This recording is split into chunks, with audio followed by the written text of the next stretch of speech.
Welcome, everybody, to the Jim Masters Show, live entertainment, lifestyle, variety talk show series. Hope everybody's doing well today. It's so nice to see, even though virtually, all your smiley faces. I see that some of you are dressed up to the nines to be here with us. We thank you for that.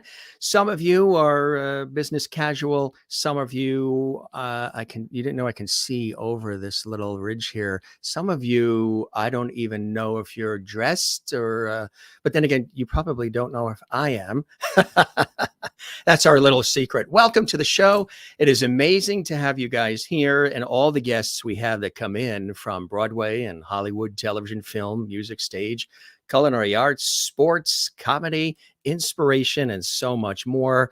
We are inching up in the time the show's been on since April 2020 on some 900 episodes live, just about 7 days a week, which is extraordinary. Thank you for all the love and the support of our entertainment, lifestyle, variety talk show series, where we're bringing back the lost art of conversation. We really appreciate that.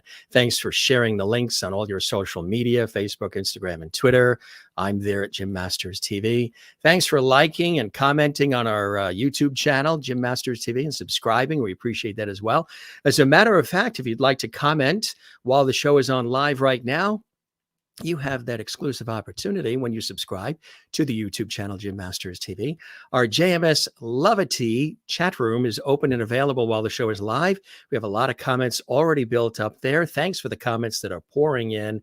If you have any questions, if you want to say hi, say hello to each other, just subscribe to the YouTube channel, Jim Masters TV, which costs nothing. And you can be a part of the JMS Lovity squad. You can comment in the JMS Lovity chat room. We might even share a comment or two on the screen, which we like to do because we're a very interactive show and a very interactive host. So hope you guys are doing well. Hope you're having a wonderful day wherever you're watching. We know we have an international audience watching literally all around the world. We come from the New York area in the United States, for those watching for the first time. And we got a lot of folks in North America, South America, Europe, Africa, Asia, Australia, New Zealand. We're still waiting for somebody to watch from the Arctic Circle and Antarctica. So if you have any cousins in those locations, give them a ring up and say, hey, the Jim Masters Show live is on right now. Again, I see a lot of comments coming in there. Thanks for all the enthusiasm. We really, really appreciate it. Speaking of enthusiastic people and somebody who's truly a breath of fresh air, because she makes us laugh. She makes us think. She's an incredible talent. She's been with us, making us laugh for a number of years, and she continues to, and she's got an extraordinary new book out we're going to tell you about. Of course, I'm talking about the incomparable, I know, comedy legend, yes, but a very talented, very, very funny, and often understated. Rita Rudner is joining us here live from California. We truly appreciate her taking time. I mean, she just had a dinner party at the house, and she had to have all the guests get in their cars and exit just so she could be on the Jim Masters Show live. How many guests are going to do that for you? And you know what I mean? It's like, and we really appreciate her doing that. And but she's joining us here, and there's a special guest actually that is accompanying her, and we're going to tell you who that is in just a second. I don't want to give it away right away, but first I do want to, for those of you watching, just give you a little update on some of the extraordinary things that she's been doing and has done. She's a house-filling favorite in Las Vegas, and she has been for a long time, selling one of the hottest tickets in town. And Rita is known for, of course, her incredible one-liners. Over the course of a multi-year run, she sold almost 2 million tickets, grossed over $100 million. Really? I'm going to have to remind her that I'm her long-lost nephew. And has become the longest running solo female comedy show in the history of Las Vegas. Of course, named Las Vegas as Comedian of the Year 9 years in a row. And in 2006, she received the Nevada Ballot's Women of the Year Award, which is extraordinary. In 2017, she was given the Casino Entertainment Legend Award. Her first solo HBO special, Rita Rudner's One Night Stand, was nominated for several awards, as was her English BBC television show that later appeared in the United States on A&E. You may remember that. And Rita, of course, 2-hour specials for HBO, Born to be mild, and married without children were rating standouts. She's performed all over the country, filling Carnegie Hall in New York 3 times. In 2008, Rita Rudner, live from Las Vegas, was PBS's first ever stand-up comedy special. You guys know I've been affiliated with public television for a long time and recall that. And the response, extraordinary. Rita Rudner has written 5 books, her best-selling nonfiction titles: Naked Beneath My Clothes, Rita Rudner's Guide to Men, and I still have it. I just can't remember where I put it. Plus the novels Tickled Pink and Turning the Tables. She has a new book out, too, we're going to tell you about, which is hot off the presses, and she's very excited about that as well. And it is her memoir, My Life in Dog Years. She's been a frequent collaborator with her writer-producer husband of 30 plus years, Martin Bergman. The couple's first produced film. A script was Peter's Friends, the film starring Emma Thompson, Hugh Laurie, and many other incredible folks. She won the Evening Standard Peter Sellers Award for Best British Film, was nominated for the Gaia Award for the Best European Film in 1994. She's been on all the stages, all the TV shows, talk shows that you remember, Johnny Carson and so many others. David Letterman, of course. She's worked with the greats. The second film project that the couple had, a TV movie called The Weekend in the Country, starring Rita. Jack Lemmon, one of my personal favorite male actors of all time, the wonderful Jack Lemmon, who we miss. Dudley Moore, Richard Lewis, Betty White, Faith Ford, etc. Really incredible. And do you know that in 2003, she launched from Las Vegas her first syndicated daily talk show, Ask Rita, which featured a panel of celebrities lightheartedly attempting to solve personal problems submitted by members of the public. She moved to New York at age 15 to become a dancer on Broadway, and she sure was for many years. She's appeared in several shows, including the original productions of Follies and Mac and Mabel, and was, of course, an Annie on Broadway. And she began exploring the comedy clubs in Manhattan in the early 80s. Rita took a full-time leap from the chorus lines to the punchlines. Was soon a regular guest on Late Night with David Letterman, The Tonight Show, and so much more. 2009, Rita and Bette Midler and Sheryl Crow joined forces to perform a fundraiser for President Obama and the Democratic leader of the Senate, Harry Reid. She also performed The Rita Rudner Show for BBC Radio in London and appeared in Showtime comedy special Rita Rudner and 3 Potential Ex-Husbands, and so much more. This is just the short list. She's appeared at the Laguna Playhouse in the new musical comedy, Two is a Crowd, that she and Martin put together. And there's other incredible things that are in the works, too, that we're going to talk about. So that, again, is this short list as we celebrate. Her expression is right there saying, wow, did I do all that? Yes, she did. And we're so excited to have her here. Again, she's joining us from her lovely home in California. Please, round of applause, everybody. Even though we can't really hear you virtually, we will imagine that we hear you. Join me in welcoming our very, very special guest, the incomparable Rita Rudner, to the Jim Masters Show. Rita, welcome to the show. It's a pleasure to have you here. Hello, and this is my special guest. This is my doggie, Betsy. She does impressions. Ask her, well, she just answers questions. Ask her if she knows the answer. Do you know the answer? Yes. There, that's what she does. That's it. She's right part, I see, right, huh? She plays the piano. She plays the piano. Yes, and the drums. Okay, that's enough. But she's very hairy. She's very pretty. And she is a little rescue dog, because I love a rescue dog. And she was found on the streets of LA with a broken leg and an unproduced screenplay. Yes, it was very, very sad. But we've gotten her dog story produced, so she's very happy. But she's a good dog. And that's why because I love dogs. And that's why my book is called My Life in Dog Years, because I've divided it up into my 5 dogs. Isn't that incredible? You and I were talking about it before it went live on the air. What a unique way to approach it. And again, it's really a memoir, which is the new word that is. I know it used to be an autobiography, but now I have to say memoir. You can't say spaghetti anymore. It's pasta. Pasta. Yes, and you can't say, oh, because this is my one of my new jokes, because my daughter said one of her friends is an influencer. And Yes. I said, what's that? And she said, well, she goes on social media and talks about all the great things she has. And I said, we used to call that a show off.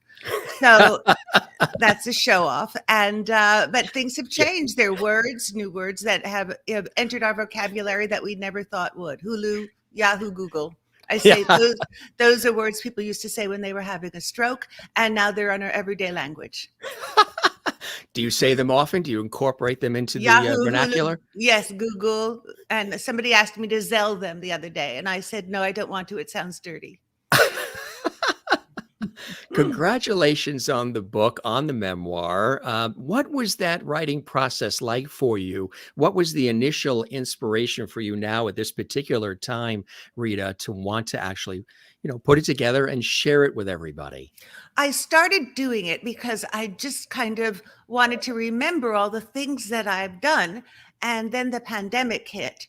And I Mm, said, well, if there was ever a time you should do it, it's going to be now, because I couldn't leave the house for 2 years. right. So I started working on it. And because I had a whole career before I did comedy, and I worked with so many great people on Broadway, with Hal Prince and Stephen Mm, Sondheim yeah. and Michael Bennett and Ron Fields, and really David Merrick, and they were all very important in my growing up. And I was on Broadway for 10 years, Yes. from when I was 17 to 27, before I did comedy. And doing comedy too, I started looking at old pictures and thinking, I can't even remember doing that show.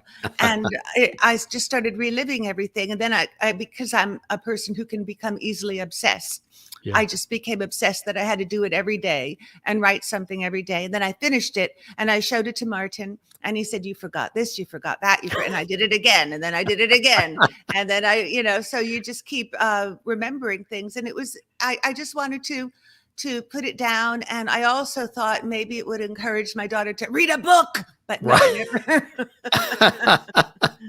Get off Twitter Get and yeah. Snapchat or whatever you're doing. Yeah. And she's read a little bit of it, but Yeah. Yeah. and she's in it. So, And 'cause she's in it. Yes. yes, she's in it. Absolutely. And my daughter is also in my act. And when I started doing my act, I said, well, I'm going to do Martin, because Martin and I met because he produced comedy shows and he That's hired right. me. So I said, he knows he's going to be in my comedy act. And Molly just didn't sign up for it, being my daughter.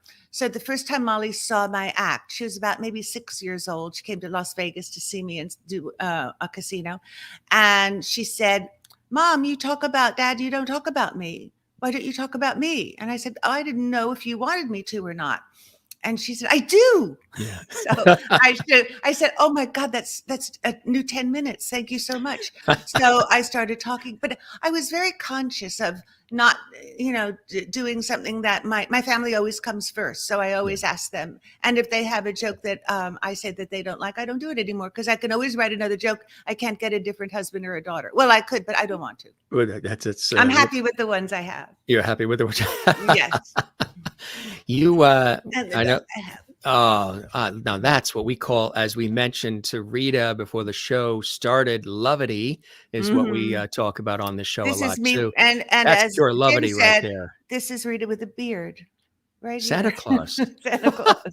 Now, Rita, in doing my research, I know you love pink. So I Mhm. am sporting my pink fall turtleneck for you. Thank you so much. It's more of a mauve. It is pink, and I'm kind of leaning towards purple. I'm getting more and more purple in my life. Purple sparkles, Are you because going with purple now? a lot of purple sparkles end up in my closet too. But thank you for being so accommodating. Absolutely. We got a little purple for you back there. I'm Yeah, there you looking go. at it. It's really See? good. It's a little bit neon. You got a Yeah. neon thing going. And there's kind of a monster lamp in the back. That green lamp. It's kind of a lava thing, but it's a futuristic, and I kind of like it. Anything with a good color. It's kind of cool, huh? Yeah, what is it? Do you have a name for it? I'm going to call it Sandra.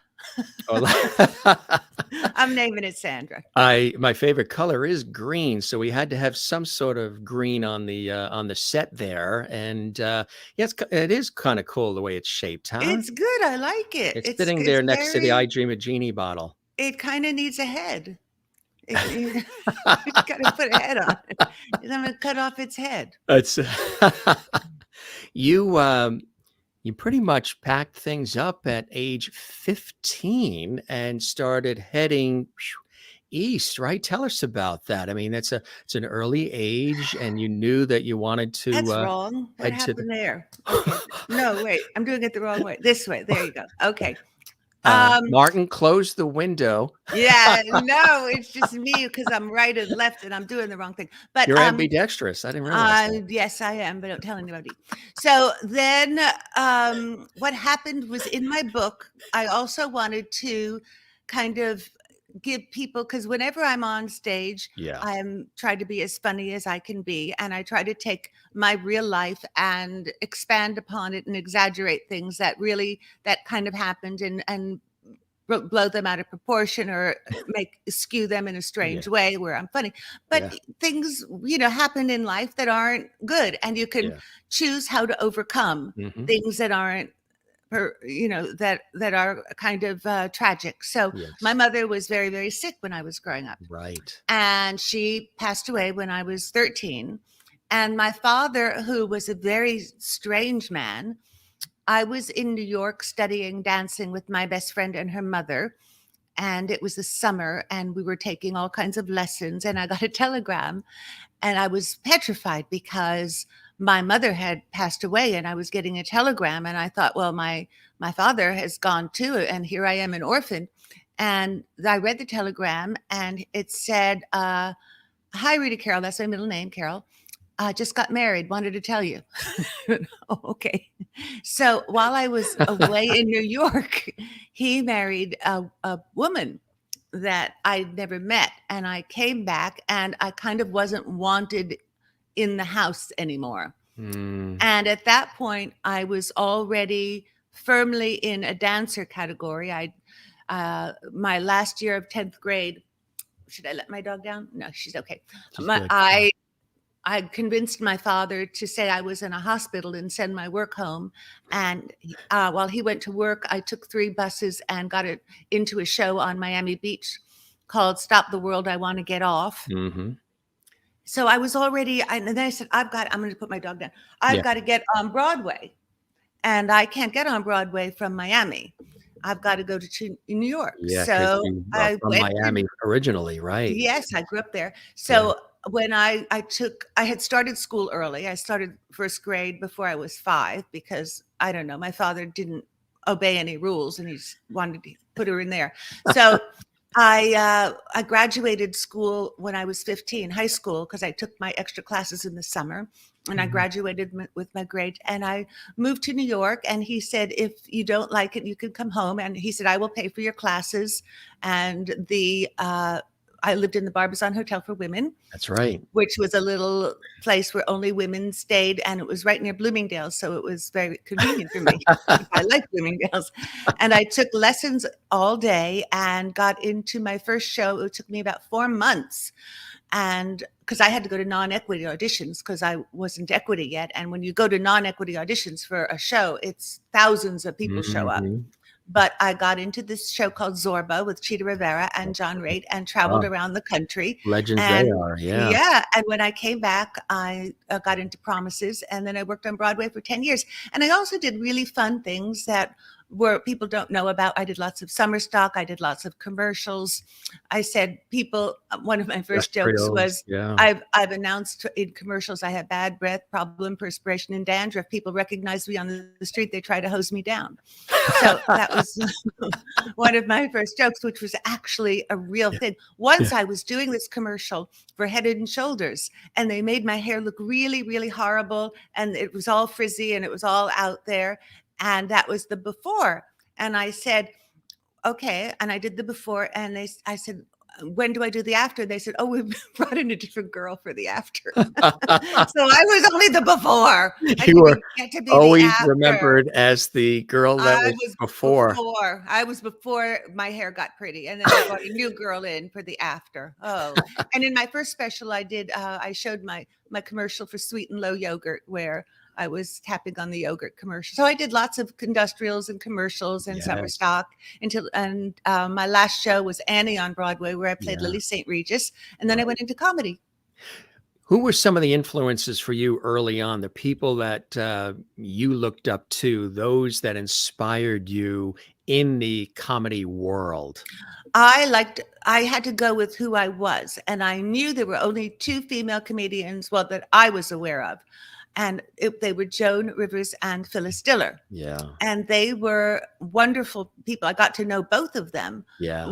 being a comedian, and I just admired them tremendously. But they were a different style of comic. They were Right. more aggressive. Yeah. So I said, I don't really want to go against who I am in real life, because audiences can tell when you're doing something that's false. Yeah. And I didn't want to do it. So I started studying Woody Allen, because he was kind of a quiet, introverted person. And then my mother had liked Jack Benny, and I went and I Yeah. studied the Museum of Broadcasting old Jack Benny shows. Oh, And I yeah. loved his timing and the Yeah. way he presented himself as the opposite of funny. That's right. So those are my two influences, were Woody Allen and Jack Benny. So, did you absorb some of their way into your way? You are unique in the way that you present it, your facial expressions, your mannerisms, your movement. It's so beautifully executed, but seems so effortless and so natural and so quickly responsive to in an observation way to what's going on around you. And it seems so easy and flowing. It's extraordinary. I've always That's admired so the way sweet you of do it. you. Yeah. That's very nice of you. Well, I did it over and over and over, and I had to figure it out, because there's I guess there's something called a comedy school somewhere, Yeah. but you have to do it. There's no real way unless you get up on stage and you go, this is working for me, this isn't working for me. If you get up on stage and you're funny right away, then you're copying somebody. You're Right. not being who you are, and you're not being unique. So I always noticed when I first got on stage, and that was at the Improv at like 2 a.m. Nobody laughed at my jokes, but they laughed at me in between my jokes. So I said, now if I could figure out a way to incorporate my persona that I obviously must have in between the jokes that they're finding funny into a joke, I might have something. So that was when I started doing, going back to my real life and going from there, being an only child, being overprotected. My parents wouldn't even push me on the swing. They'd just run back and forth and say, it looks similar to this. So, those were exaggerations of being overprotected. But because I was an only child and born late in my parents' life, I was an overprotected child. So I started going from there, and I said, oh, well, that's working. So what else is about that my real life that I can incorporate into my act? And that's how I built my act. That's incredible, truly. And, and the style is so original and is, like I said, it's unique. And I know it's an old expression, deadpan way, but the deadpan way that you deliver the lines and the pauses in kind of like the Jack Penny style a little bit, waiting for the laugh. And just your facial expressions as people are laughing. It's just really fantastic. Do you ever watch your own stuff and laugh and say, actually, that was quite funny? No. Well, people say, why aren't you laughing? And I said, I know the joke. I know the joke. I can't really laugh. But another thing, anything you do in life is, I think, something that should be rewarded, even if it's nothing that you think is helping you. If you get up and do something, it's going to be helpful. So because I couldn't get on very much at the Improv, because the owner of the Improv, Silver Friedman, didn't like me much. I had This heard way. that. Yeah. Yeah. Yeah. There. No. Oh, Wait, no, oh, no, I go this way. that's Okay, there. Okay. Hello. So I there was a bar, a piano bar, and at that point in the mid, I guess mid 80s, there were little bars coming around New York where they rented a microphone and you could tell jokes one night a week. And there was a piano bar. And I used to go and try jokes out there before I would sit and try and get on at the Improv. And it was a very small, intimate bar. And the bar was near where the microphone was. And there was a loud blender. And people were always ordering frozen drinks. So I would say it helped me calm down because I would say a joke and then I'd try, because you're nervous, when you start, and I'd try to rush into a punchline, but I couldn't because of the blender. So I wait for the blender to stop and then I would tell my joke.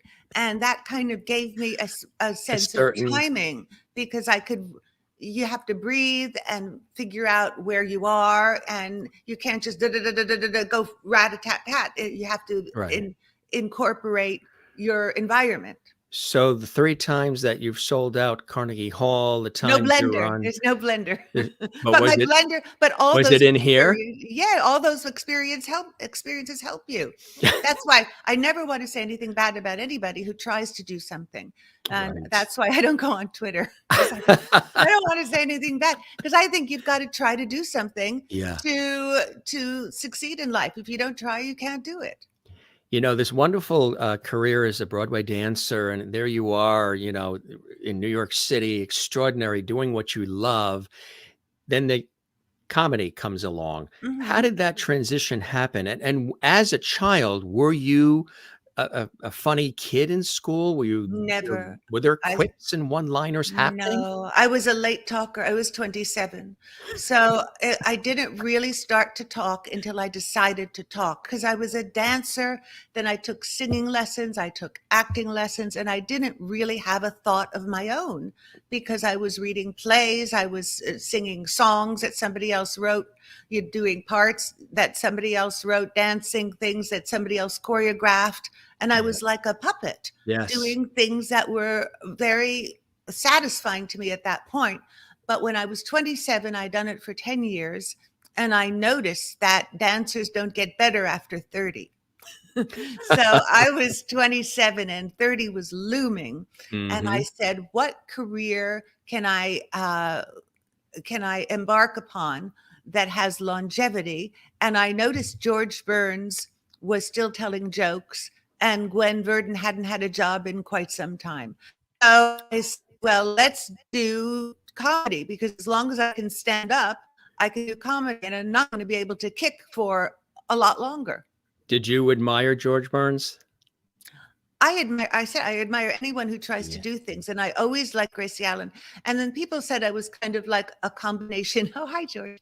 Woody Allen and George Burns, like put together, which was a nice, no, Gracie Allen and George Burns. No, Gracie Allen and Woody Allen. That's who they said I was.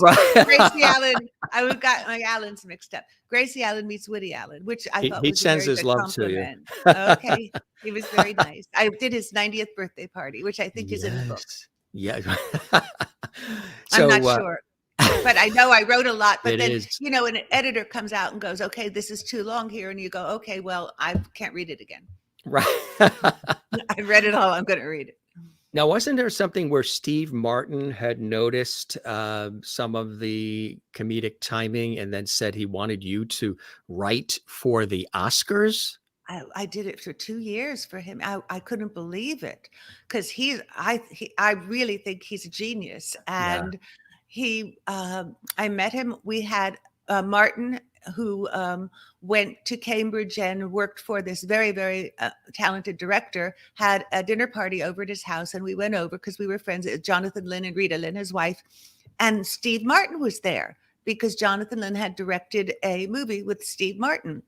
And I couldn't believe that, because I'm very starstruck that Steve Martin was there.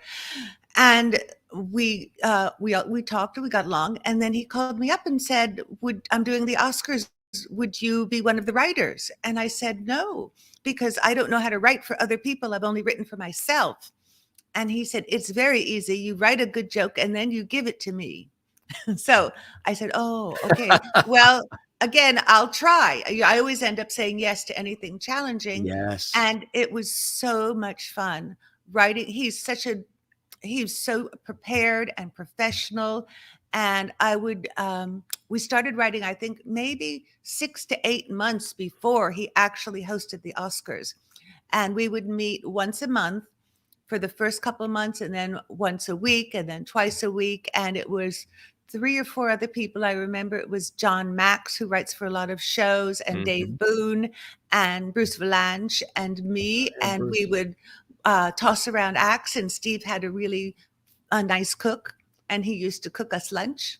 And we used to have a lot of fun. And then it wasn't as scary as I thought, because there were other people pitching ideas as well. It wasn't just me in a room. Right. So I did that for two Oscars, and then I did it with Whoopi Goldberg too, who's a very nice woman. Absolutely. So what a great Mhm. experience that is. And for him to sort of bring you into that world was a key opportunity, huh? It certainly was. Again, it was a learning opportunity, because he is so brave, Yeah. and he can be absolutely totally prepared and then all of a sudden be spontaneous. And I admire that so much. He was doing the monologue, and it went really well. And we all watched the show backstage to write on the spot to see if anything is happening that we can exaggerate or comment on. And he noticed Danny DeVito had carrot sticks in his pocket of his tuxedo. And Steve Martin said, "Dip, dip, get me dip." And one of us ran into the green room, and we got dip. And the next break, Steve Martin ran out into the audience and offered Danny DeVito some dip for his carrot sticks. And it was a really funny moment. And the whole world is watching, Yeah. and he's brave enough to go and run into the audience with dip. I just think he's wonderful. Did you notice if Danny was a double dipper?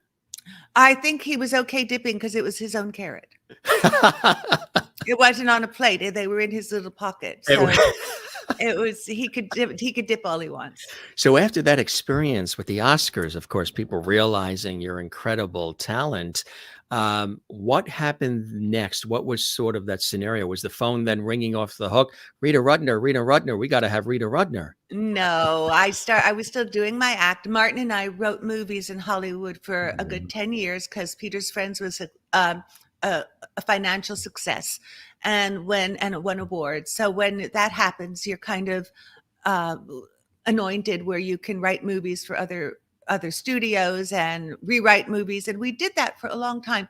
And it was very lucrative, but very unsatisfying, because unless you're in charge of yourself, Yeah. success really doesn't feel as satisfying as Right. it should. Yeah. And we were no longer in charge of ourselves. We were always working for executives who were getting fired right before a movie got made. And then they'd throw it out because a new executive would come in, and he'd have to bring his own.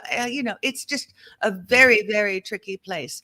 Yeah. So after 10 years of doing that, we said, well, we've done well, and we're proud of ourselves. And we've made another movie called Weekend in the Country. We've written loads of movies. We've done well. But let's go back to our lives. We decided to change our lives. And we sold everything in Los Angeles.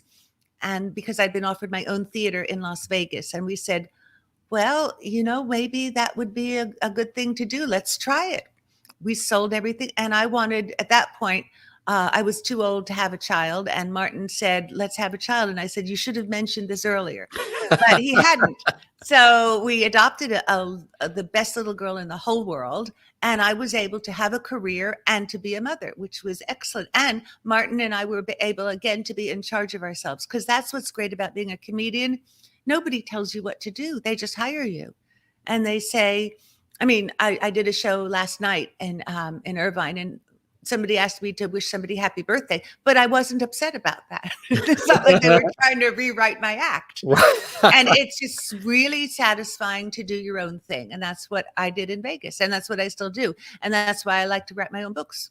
And Martin and I have written a new play that we're doing at the Laguna Playhouse in February. And that's who came for it was a late lunch.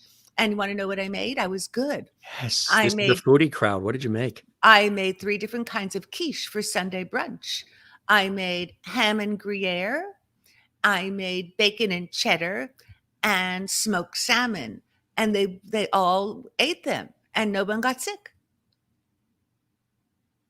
Hello. Nobody spit it out. It That was is.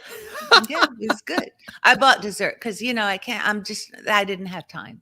Do you like to cook? Yeah, I learned more and more during the Was that a more and no, more. yeah, or Yeah, I don't like to clean up, but I like to cook. But it goes with the territory. So we during the pandemic and all the restaurants were closed, and Yeah, by the time the food gets to you, it's kind of icky. So yeah, I did learn how to cook a little bit better than I did cook before. yeah, And I kind of like it again because you're in charge at cooking. It became satisfying because you do it. You yeah. buy the ingredients and then you put it together and people like it. It's a completed act. It That's can be. what was so frustrating about writing movies in Hollywood, Yeah, where you could never complete your act. right.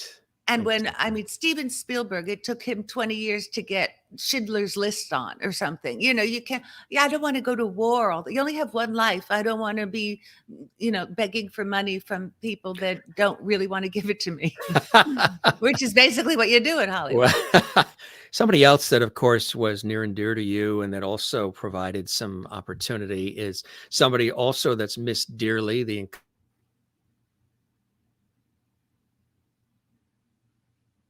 We got a little bit frozen. Rodney Dangerfield. What was it like working with him? Rodney gave me a kind of a big break on the Rodney Dangerfield. I can't remember what it was called, but it was a show with me and Bob Saget and Sam Kinison Oh, yeah. and Yakov Smirnoff and Bob Nelson and Louis Anderson. Yes. So he asked me to be. He saw me at Catch a Rising Star. No, Catch a Rising Star in New York, and he asked me to be on his special. And I was kind of nervous, but I had my 5 minutes, and it went well. And to this day, I'm really surprised that people still remember some of the jokes that I did on that show, and I barely remember them. And they look at me and they go, because one of my jokes was saleswomen always say the same thing. This looks much better on, and I always say, "On what? On fire?" But they Yeah. kind of remember those jokes, and that was a special that stuck in people's minds, and they watched it over and over. And I was very honored to be on that special. You mentioned, of course, Louis Anderson, who we also miss, and I a know. wonderful friendship with Louis. Tell us about what it was like working with him as well. Well, Louis and we met on that show, which was a zillion years ago. We Yeah, traveled around the country together over and over and over. And I hate yeah. to say It's was, hard to but say that. yeah, Yeah. he was one of the funniest people just naturally that I've ever been around. He could just make me laugh all the time.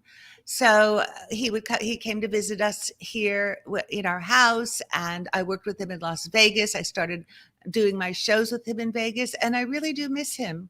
I learned a lot from Louis because Louis was a totally natural comedian who his style was so authentic and he was so authentic that, and I was, because I'm a kind of a nervous person, and if I don't stop and breathe and feel where I am, I can get rat-a-tat-tat. And he was never like that, and I learned a lot from his relaxation about how he performed on stage. And one of his favorite comedians and somebody he admired tremendously was Jack Benny. Yes. Yeah, absolutely. Yeah, Jack Benny is referenced by a lot of people. And when you get a chance, they re-air a lot of them on some of those like Antenna TV and Cozy And we TV. And listened to them in the car because right, yes, they do his radio show. It's still funny. it's still funny. I Right, mean, it is exactly. really, he just had it going on. What was a pivotal moment for you when your career in comedy went from here to all of a sudden Boom. Was it writing for the Academy Awards? Was it working with Dangerfield? Was it going on the Tonight Show with Johnny or Letterman? Any of those? Do you look at something when you look back and say, that really was a major forward movement when that happened? I have the kind of career where I went rung by rung by rung by rung. There was never an explosion. So I think definitely the Tonight Show, which I had to audition for 5 years, because the booker didn't think I was going to be the right comedian for Johnny, and he wouldn't like me. And I finally got on the show, and I became, luckily, one of Johnny's favorite comedians. And he used to have me on, oh, look at my 80s hair.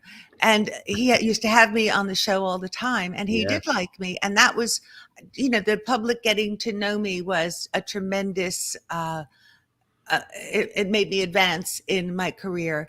But it was never a boom. It was always oh yeah, a little bit more. Oh, a little bit more, a little bit more. So I was happy with that because it's less pressure too. It's nothing. It's not like, oh my God, everything is resting on this one movie, and if it doesn't work, then your whole career is in tatters. It was just little by little by little, creeping up. Creeping up, exactly. I'm a creeper. Letterman, of course, another wonderful opportunity. Tell us about that and going on his show. I go over that in my book too, about my auditions for doing the David Letterman show. And it was Bob Morton, who at that point was the comedy booker for David Letterman. And again, you've got to get out there and do things. My daughter is a singer-songwriter. She's in music school now in college, but you have to be out in public. And I know it's great learning music. She's learning music theory. She's learning music history. But if you don't get out there and play in public, nothing is going to happen, because you can't become, unless you're doing videos in your room all the time, which people do. Maybe that's, doing the guitar. But, but again, you've got to do it in a disciplined way. You've got to do this, this, this, and this. You can't just do it once. So you just keep showing up. That's it. Well, I think that's what Woody Allen said, 90% of life is showing up. And it's true. You've just got to show up. So I showed up, and the first audition didn't go very well because it was a rainy night and it was a Tuesday night. And people don't laugh a lot at the beginning of the week because they've just gone back to work. And especially when it's raining, because they're damp and they know they've got to work the whole week. So as the week progresses, people laugh more. Yes. So Saturday night when they're really happy, and then Sunday, I got to go back to it. So there's a whole psychological thing. And you said that, they don't laugh when they're warm and wet. No, they don't. They just don't laugh. It's got to be cold and dry. So. But Bob said, it didn't go that well, but I like your material. Let me come back and see you when we have an audience that isn't soggy. So I went, and that was a Thursday, and a Thursday night's a good night because Friday's coming. And sometimes Friday they could be a little tired, and Saturday they could be a little drunk. So it's just, it's all these Thursday things. they probably but Thursday's their paycheck too. Yeah, Thursday's the best night for comedy because they know Friday's coming and it's the end of the week. And if it's not raining, even better. So it went really well. And I started getting on David Letterman regularly. Which was incredible. Yeah. Yeah, because he was everybody's icon at that point. He was, all comedians looked up to David Letterman. Yes. You also, Women of the Night was something else too. Tell us about that. Tell us about my hair. It just doesn't, what happened? It was very curly. And I just want it off my head. Stop showing that. It was big, and it was. What was I, a country singer? What's going on there? I was going to say. Well, was this a real stretch? Yeah. Okay. There, I could still do that, but it hurts. So, what was the question? Yes, you can. Yeah. Oh, see, that's my hair now. That's okay because I use a blow dryer. Then I guess I was just frizzing it up. Oh, no, stop. That was from my sitcom because I really, really, really wanted to do a sitcom, It's a but question. it never worked out for me. And I talk about all my tries in the sitcom world. I don't know why it wouldn't. Why do you It think just that didn't is? because it just it's a very tricky thing to get a sitcom on. You've got It's to be because very it's heavily lucky. It's about scripted timing. and Again, you're not in charge of yourself. Jerry right. got very, very, he's very talented and he got very lucky and he knows he was very lucky because it was a pilot that it wasn't going to go anywhere. And then somebody picked it up and then somebody dropped it and then somebody picked it up again. Then it wasn't working. Then it got behind Cheers and it was a big hit. So, I mean, he had to go through all those little, you know, little pieces of luck before it really exploded into the massive success that it is and Go always about will be. nothing. Yeah. But women just couldn't be in charge of their own sitcom. They really didn't value female comedians the way they valued male comedians. And it was a lot of men in charge. And it was I couldn't quite navigate it where I was given any breaks. I got pilots and the pilots were funny. We just watched one of my pilots. I did one for HBO after I did my HBO special because Right. that went really, really well for them. But I was kind of not the right persona for Mm, HBO because they existed at that point, not anymore, yeah. because you could swear and be Yeah. naked. Right. Well, those are two things that were never going to happen. And even though my pilot was funny, they went with the pilot where people could swear and be naked. It was called Dream On, which was more a lot of sexual Yeah. fantasy stuff, and it just wasn't going to be me. So I had a few other ones that were very funny, but what happens is you have to figure out what is possible. And I could never be in charge of those things. It didn't matter how good I was going to make the pilot. It just wasn't going to happen. And when I got my opportunity to have my own show in Las Vegas, it was kind of time. I did it and I was successful in certain areas. And I said, let's try to do something new. And that's what we did. You know what's wonderful about the decisions to do things the way you've done them is it has obviously the talent is there, but your longevity, like you say, it's always been in these worlds a little bit like this, topsy-turvy, which makes sense. But the longevity is there because you're consistent. When people see something that Rita Rudner is in, whether it's on stage or television or film, whatever it may be, they have a good feeling about what it is you're going to deliver, offer. There's a consistency, there's a reliability. And like you say, because you didn't go in those other directions, I think that adds to the longevity because there's a uniqueness now to what you're doing it, how you do it, how you deliver it. And you're probably not having to, maybe a little, if at all, do the comedic shifts that a lot of people are having to do right now just because of the way the world is changing in the last few Mm. years. You're Well, I talk about consistently, that. yeah, you do. Yeah, tell us a little bit about that. I mean, a lot of people have had to completely throw out everything that they were doing before.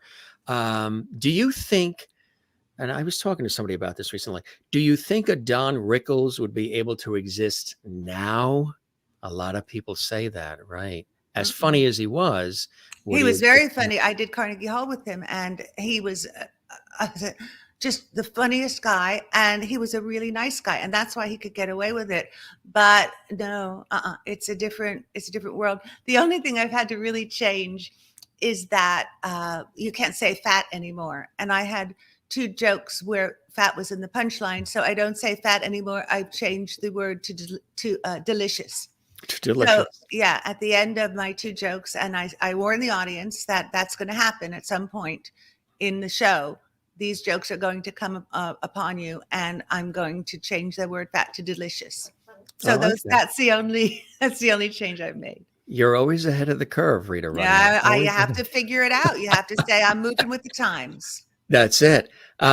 You told me about that fabulous little cute chair that's behind you on the left. That serves a very special purpose. Rita did not put that chair in the shot just for this conversation No, tonight. that's my talking to my daughter chair when we FaceTime her from college. And this is Martin's chair because he gets the big boy chair because he does all the work. And I'm very disorganized. He has like lists and he has a calendar and he puts things on the calendar and things happen on certain days of his life. I don't do any of that. I just kind of go with the Yeah. flow and I'm very disorganized. So this is I have the other side of the desk. It's a two-sided desk from this old house that we found. But anyway, you can't see that, but nothing happens on my side. I just basically come on this side and I pull that chair up and I'm on the side here to FaceTime my daughter. So that's my FaceTime chair right there. Isn't it nice? Did you ever think you'd be saying FaceTime your daughter?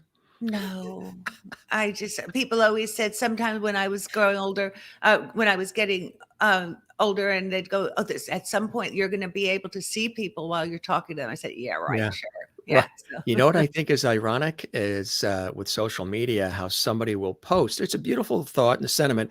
Somebody will post a happy birthday, maybe to their mother. Mom, you're the greatest mom on the planet. I love you so much. Thanks for raising me. Thanks for loving me. I love you, love you, love you. And that'll be right there on Facebook. Meanwhile, mom is sitting in the chair right across from her. Why aren't you Mhm. telling her that I correctly? don't know. I know people always they I always bet you have a thought or two on that, huh? well, they profess undying love for people on Facebook, and they don't see it. So it's a wasted emotion. You have to just turn to the person next to you. And I never show people what I'm eating either, because I don't think they want to know. I just don't think so. I had 3 different quiches, not one picture. Not one pick. It's all theater of the mind with those quiches. Yeah, you've just got to realize that I did really nice quiche. I saw something in one of the Sunday papers a couple years ago, and it was a black and white cartoon, and it showed the husband and wife standing in front of a casket that looked like it was open, but you didn't see the person in it. You saw rows and rows of chairs, and then only one other guy sitting in the very last row of all these chairs lined up inside the funeral home where the wake is. And the husband and wife are standing there looking at one another. And the caption read, where the wife was saying to the husband, again, noting all the empty chairs and just one guy in the back row and them looking at their friend that passed. Gee, I would have thought the turnout would have been better considering he had 2,000 Facebook friends. Mhm. I know that's another thing with all the followers that people have. And then all of a sudden, I've got to prove I'm not a robot or something. Right. You're not a bot. A Yeah. bot. Uh, yeah, I'm so bad at social media. I'm glad that I'm doing this with you, but otherwise, I That's like to show up live be and there in do person. it. And Martin does a little Facebook thing where Yeah. I was not even on Facebook for a long time because somebody stole my page, and they Stole your page. yeah, and we weren't in control of it anymore, and they started putting wacky things up, and we had to delete myself, and Jokes that weren't funny. no. And then somebody hijacked my Instagram when I had that for a while, and Molly, my daughter, had to take me off of Instagram because there are all these people that they find it fun to do bad things to other people. I don't know. Did you They ever could think your spend their page time would a different way. Did you ever think you'd say your page would be stolen on Facebook and you'd be hijacked on Instagram? No. What is this? I've been impersonated with people in my bank account. I've just done everything. These people that they're intent on wreaking havoc. I was going to say, you have done everything, including performing for the president. There's Bette Midler as well, and Harry Reid. Tell us about this very wonderful, Sheryl Crow's there as well. This very Mhm. special moment for you, Rita. Harry Reid called me up and asked me to do a benefit for him at Caesar's Palace with Bette Midler and Sheryl Crow. And I said, I will do it on one condition, that my daughter gets to meet the president. And Oh, I that was remember this. And it and wasn't as there was easy, 7-year-old Molly right there, but and it took a while for that to happen or something, right? I It had to wasn't go to the Secret Service because they said, "We can't let your daughter meet the president because you've been vetted, but she hasn't been vetted." And I said, "Well, vetted. she's 7." Right. Have you seen her do something unlawful in the playground? Right. So what's going on? And I said, well, was my condition that my daughter had to meet the president. So it went all the way up to the top of the Secret Service. And finally, excuse my nose itches, he came back and said, we've cleared your daughter. She can meet the president. And I said, okay, well, then let's go. I So stood my ground. My daughter is going to meet the president. You and Martin also put this show together. I referenced it in the introduction. Two's a Crowd. Tell us about this. This is great. It was a musical play, and we wrote Yeah. it because we're fortunate enough to have a playhouse right down the road in Yeah. Laguna. Yeah. And I'm there New Year's Eve. I do most New Year's Eve, I do a show there because we do it from 7 to 9, and we celebrate with New York, and I can be home by 10. Yeah. And that's You don't go out much, you said, right? You don't like to No, travel I'm not a far. party person. I like Right. it at home. Yeah. So we write plays, and that play got transferred to New York, and we actually had some interest in transferring it to an off-Broadway theater that was bigger, but then the pandemic hit and everything closed down for years. So we started over. We've written a new play, and we're very excited, and we're going to start rehearsals January 2nd, right after I do New Year's Eve, and it goes in February. It's called Staged, and it's about two actors who have to do a show together after a bitter divorce. Like, if you think of Amber Heard and Johnny Depp in 20 years having to do a show together for financial reasons, they're going to have a lot of baggage. So these two people have a lot of baggage and yet have to work together, and it's very funny, and I'm looking forward to it. That is fantastic. That's going to be at Laguna Playhouse in February. In February. Congratulations. Everybody look for that as well, which is exciting. And we're talking about Martin, and there's a wonderful shot of the two of you. That's me and Martin. Look you've got all these pictures. I was going to say, yeah, did our research here. That's fantastic. You can see how much he hates to have his picture taken. Somebody make it stop. Somebody make it stop. Somebody make it stop. This too, A Tale of Two Dresses. This is great. Tell us about this one too for the audience. That's my latest special. I got asked by a producer to do another special, and it was very challenging because the more jokes you write, the kind of harder it gets to mine new material, because you start out with your whole life and you get to do that. And I don't do anything political. I've never done anything political because it's so transient, and you write a political joke. If you'd have a show every night, you can do political humor because the next day it's irrelevant. But I like jokes that work forever, or at least for a good amount of time. So I went to work, and I did a lot of shows on the road, and I did a lot of clubs, and I did a lot of figuring out, how to position a new act. And that was I think it was 3 or 4 years ago I did that. That's fantastic. Chris Corman, our mutual friend, is here. I miss variety shows, sketch comedy. Good to see you, Chris. Thank you very much for being here with us as well, and with wonderful Rita. You mentioned the books, and you have been a prolific author on many different levels. Just want to show a couple of these here. Tell us about Tickled Pink. That was my first novel, and I realized that comedy in the 80s was a very special time. So we'd just been to London because Martin is English. And we noticed that a lot of his friends who were comedy writers and comedians were writing novels. So I said, well, why don't I try to write a novel?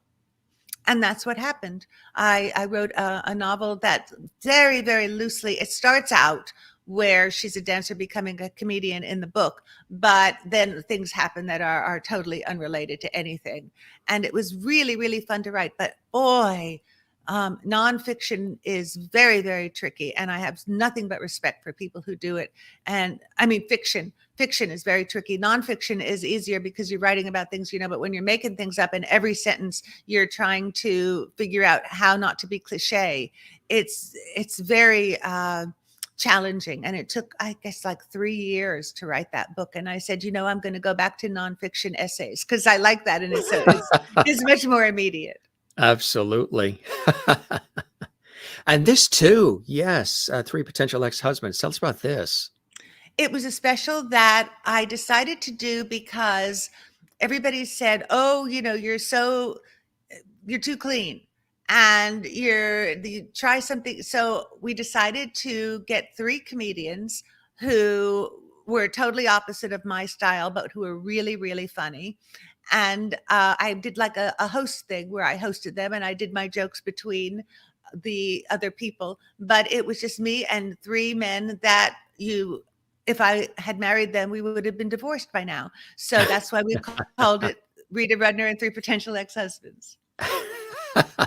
That's such a great idea. I like you say, because you're so clean, but I think that's also refreshing that you stayed true to form. Was that sort of an executive decision you wanted to make? You knew this is the way I wanted to do it. I didn't want Yeah, to it's just go. what if something's comfortable, I do it. If it's not comfortable, I don't do it. That's my rule.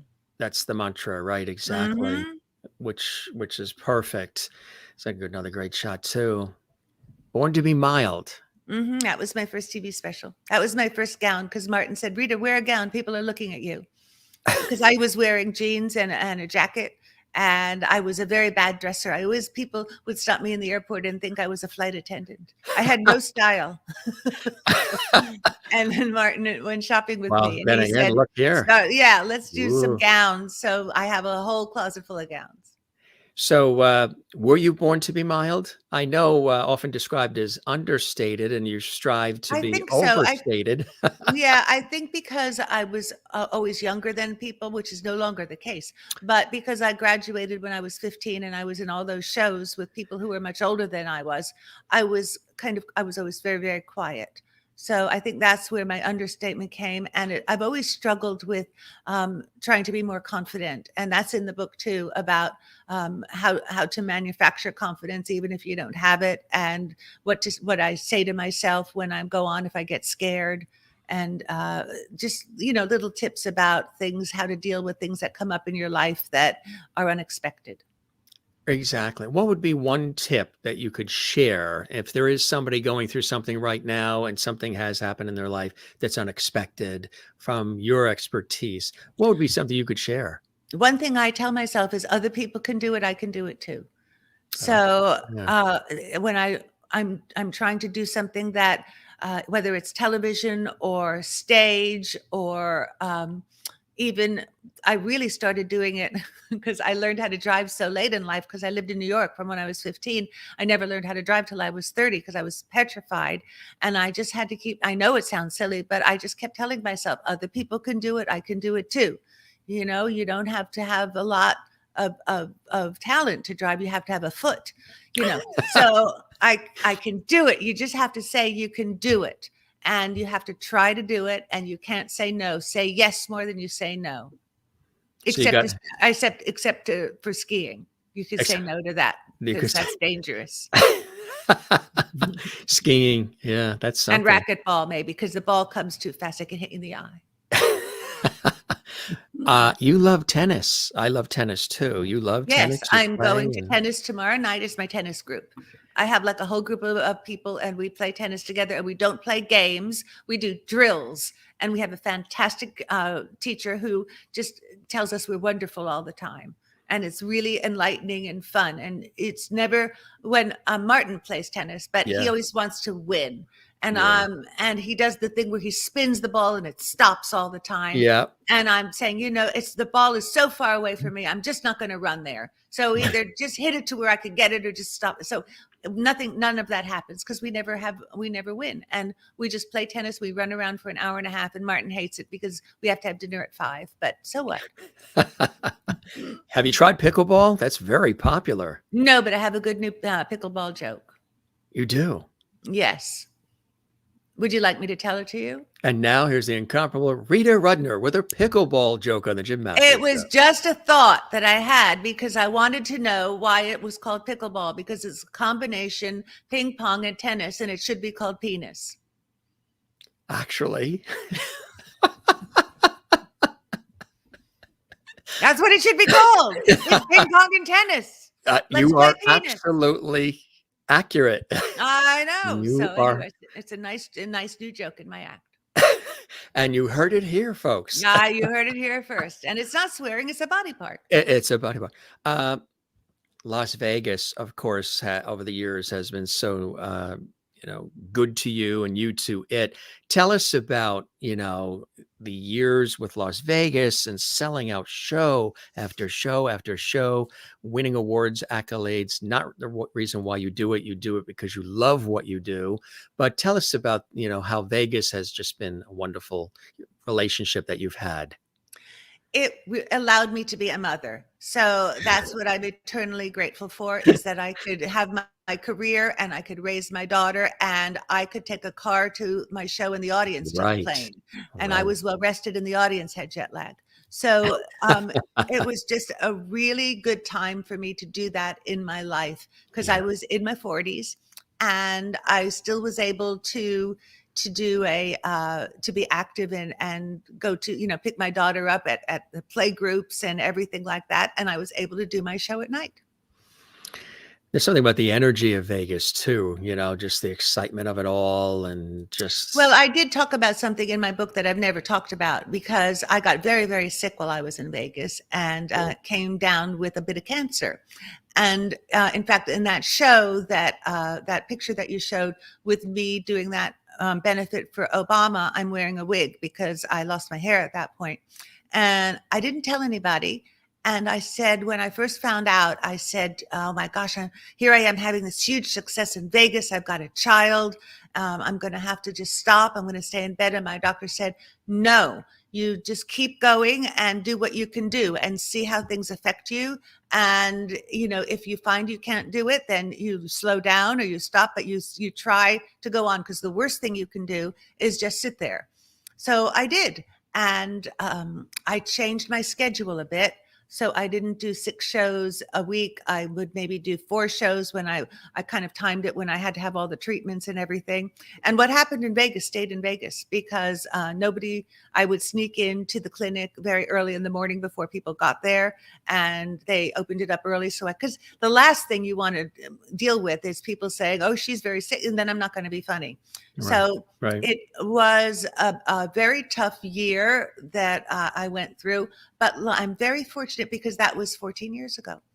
And here I am, and everything is fine. That Yeah. is So, and fantastic. that's Yeah. another thing I talk about in my book, is Yes. that things come up and they're unexpected, and you don't give up. You keep going and you keep trying, and you deal with things as they come, and don't project what's going to happen, because that could very often be wrong. Deal with what is happening at the moment. Beautiful, funny, but also poignant and inspiring as well. The book itself, which is fantastic, and congratulations on the memoir. I know it was a labor of love for you. You have it sort of broken down, based on the fabulous dogs in your life, the 5 different ones. Tell us about that, because for the audience, that's probably a unique way to read a memoir or to have Well, one they written. were very important in my life. I was an only child. So Tiny, my German Shepherd, because I named her before I knew how big she was going to get, I was like my sibling because she was always with me. And then when I moved to New York so early, I adopted Agatha, who was very, full of worms, and she was just a mess when I got her, but she became my best friend because I was very alone in New York for a long time. Yeah. When Martin and I got Bonkers, he was like my son. He was our first child, because that's what very couples, when they have their first dog, it's their first child. And then Twinkle, which was my daughter's dog, was kind of a daughter to me. And now I have Betsy, and she's my granddaughter. So there you go.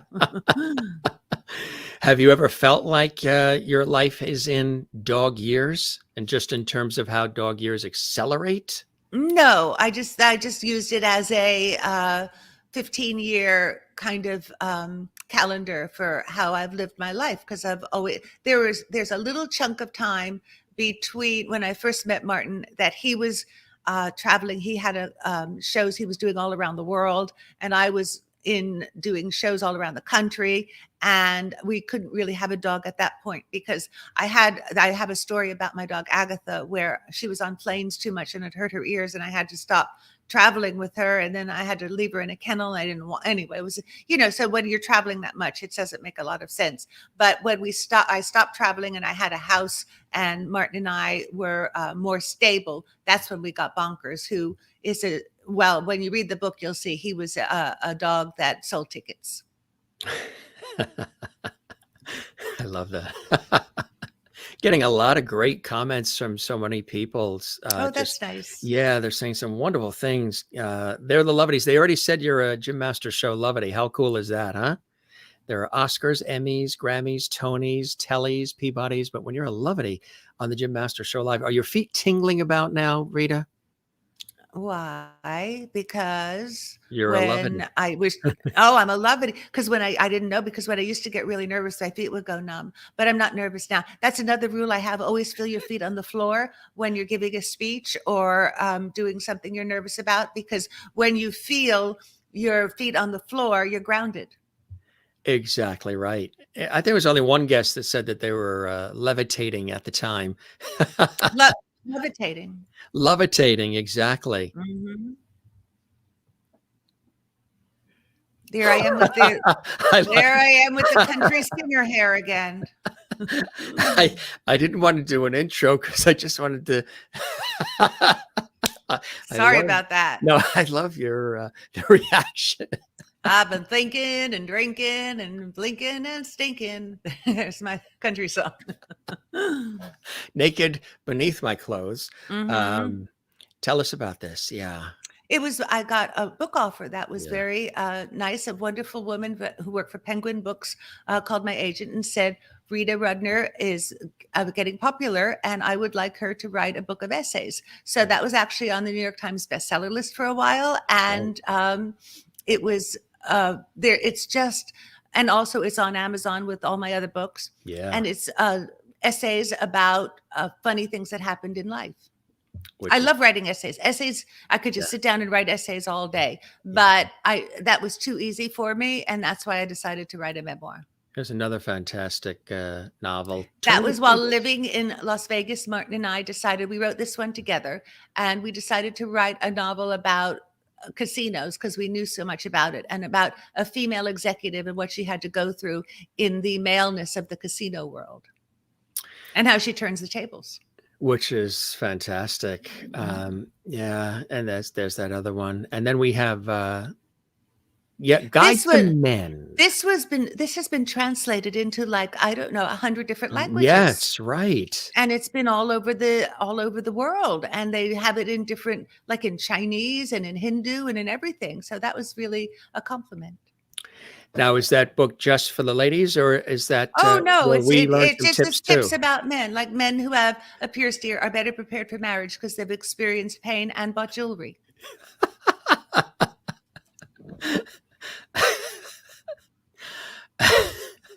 You like that one, don't you? What I love is the delivery and the facial expression and just the whole way that you do it is so fantastic. Well, thank you very much. It's just really breathtaking. And you are going to be going on tour in 2023 as well, right? You're going to be making the rounds. I'm working with Robert Klein a lot. Yes. I'm doing lots of book events all around the country. And evidently I'm coming to Ridgefield, Connecticut, because you told me that. Yeah. And you must know, because you look at my calendar. You are. Yes. Check out. Oh, and I just did an episode of Magnum PI.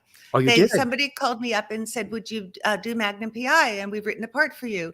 And I said, yes, of course, even though it was scary. But you know what I told myself? Other people can do it. You can do it too. So I flew to Honolulu and I did a part. And funnily enough, it's about a woman who is obsessed with her dog. So it was kind of written for me. And it's really funny. It's a really funny episode. And I think it comes on the end of February when they're rebooting Magnum PI on NBC. That's fantastic, huh? That's Mhm. incredible. I like the way you say, somebody called me and this is what we're going to be doing, and I'm just going to be doing that. And I look forward to that. I love that. That's a good way to approach everything. You love this, don't you? What I is some, like doing different things, but always yeah, with comedy. People have asked me to do serious things. I don't know. This doesn't work for me. I'm never going to be Meryl Streep. Meryl Streep's never going to be a stand-up comedian. So there you go. well, they say comedy is one of the hardest things to be able to do and do it naturally. And I mean, you're, a genius on many levels at it. But again, you make it look so easy and effortless. But I know underneath there's so much behind it all. And that's the beauty of making it look so effortless. And so, how do you, Repetition. That's another thing. Repetition. Do it over and over and over and over and over. It's what's that book? 10,000 hours or 100,000 hours or 14 yeah, hours, whatever that book is. how do you maintain, which I think is always is another incredible thing that you do. Like, say, for example, you do say something, you say a joke. I mean, the one-liners are extraordinary. You say something, and it even hits you as extra funny than maybe even the other things you've said, and the audience is just completely broken up. I mean, and maybe they're making weird sounds, weird laughs, just something that you're hearing that is so incredibly funny. How do you maintain the uncanny composure that you have? Not I that you told you, don't laugh, you do laugh, but you have this I know the unbelievable way to do joke. that. I can't laugh Yeah, at that's I hate people when that laugh at their people own. laugh something in because it's not fair. You Yeah, have to say something and make somebody else laugh. That's your job. So I know the joke because I wrote it. And what's important for me is to see the joke in my head and have an image and a clear image and a concentrated image of what I'm saying because that makes it funny. And yeah, if I go, "Oh, that is not funny," it's your job. My job is to make you laugh. So right. it's my job is to create an image or a surprise or recognition or a rhythm or something that creates laughter for my audience. Yes, and you do that so well. What are some of those blessings and joys in your life that keep you going, keep you forging forward? You've I done it a love long what I time. do. I just Yeah, I whenever I think of it been in the universe before I thought of it, and it just yeah. makes me feel very satisfied. And I love dancing and I love comedy. And if you love what you're doing, it really doesn't matter what's going on in your life because you're doing something you love. And as long as you can figure out a way to support yourself in a reasonable fashion. I mean, I never went into comedy says, I'm going to make $1 million. I never thought of that. I always thought, I really want to write a joke. So I think if I always tell my daughter, if you go, I really want to write a song because she writes songs and they haven't been in the universe before. And that is very important to create something that's yours, that you did something like that. So I always think that doing what you love is more important than saying how much money you're going to make. Exactly right. Yeah, do what you love and love what you do. What would you say to somebody who's watching Rita Rudner and is very, very appreciative of your incredible talent and wants to do something similarly? They want to get into Just the get out comedy there and world. do it. I had to Do it. get out there and do it every night. I used to do it. I used to go home, and if I couldn't get a spot in a club till 1 a.m. or 2 a.m., I'd come home from Annie and I'd go back home. And if I fall asleep, I'd set the alarm just in case, get up at 1, get to the club, and tell jokes to waitresses who were cleaning up tables because all the audience had left. And I said, I could still make the waitresses laugh. And I said, if I can make the waitresses and the wait staff laugh while they've been, waiting tables all night and it's 2 a.m., there must be something there. So don't make excuses. Don't ever Yeah, say I can't do it because it's raining or I'm tired or I did it last night. I'm not going to do it tonight. You just got to be disciplined and keep doing it and show up. exactly. Chris Corman had a quick question here. Of course, he was a guest on our show, wonderful friend, Hmm. son of another legend, Harvey Korman. Chris goes, Rita Rudner, did you have to learn how long to hold for the laugh? Yes, and it depends on the audience because every audience is different, and every audience is like a dance partner. You have to do it. a kind of a timing with that particular audience that you have. Some audiences have, like, it's funny when I do like a luncheon, sometimes if I do a luncheon and it's just for all female audience, it's just not as satisfying a laugh because it's very high pitched and it's and they can laugh a long time, but it's a different style of laugh and you have to feel when to come in and when to stay out, because each audience has its own personality. And an audience is very honest. An audience never gets together before a show and says, let's not laugh at that. Or let's laugh at that. It's an immediate and a visceral response. So again, that's a good question. And it depends on the audience. They tell me when to talk.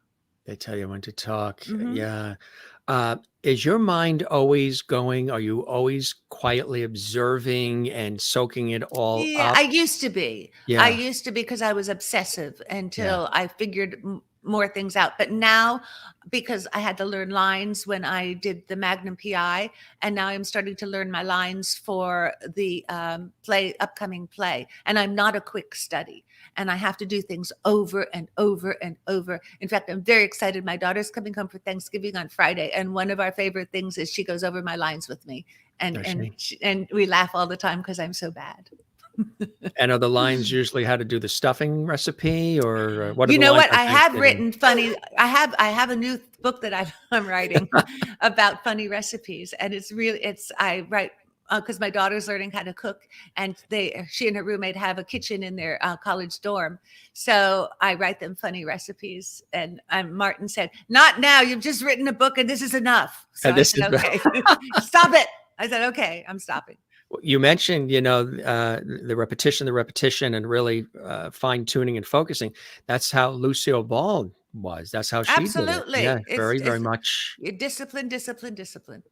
That's one Frankie, thing I had that a lot of comedians, I said, it doesn't matter when you call a comedian, you wake right, them up. right, So it's just because came from the world of ballet, I was always getting up at 9 to be at class by 10.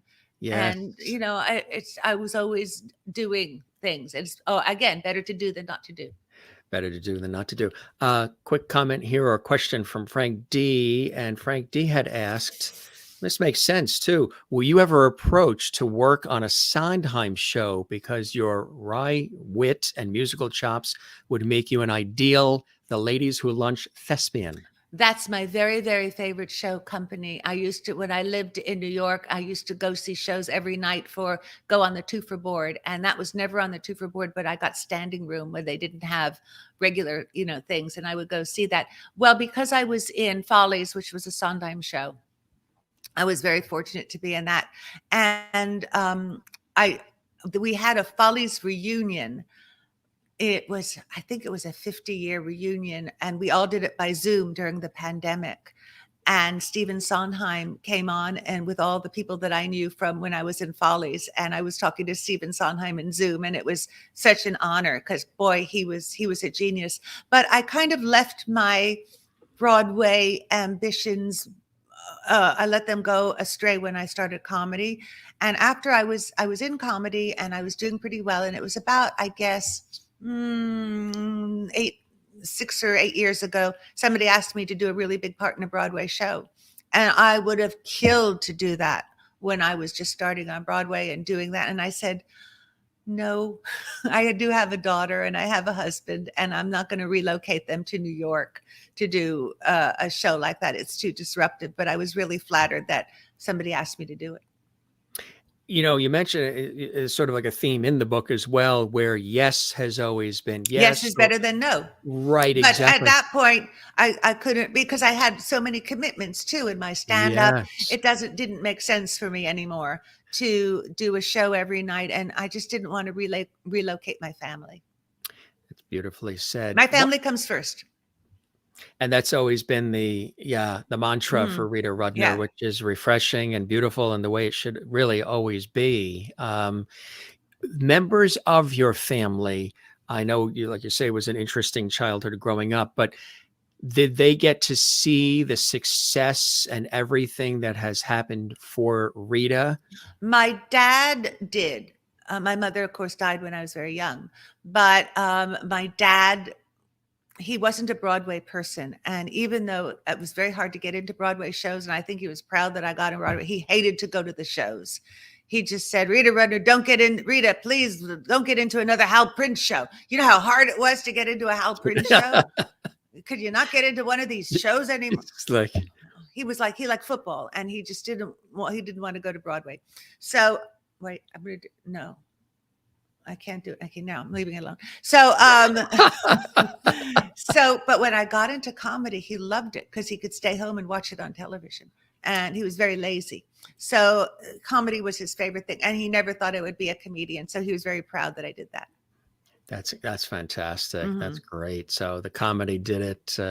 That's so beautiful. So you got a lot of cool things coming up. And, you know, I just want to personally thank you for the years and years of staying true to form, being you. I mean, people can watch things from 30 years ago and watch things from 2 weeks ago, and they know what they're going to get from Rita, and the consistency, the reliability, the care, the empathy. You really truly care about the audience.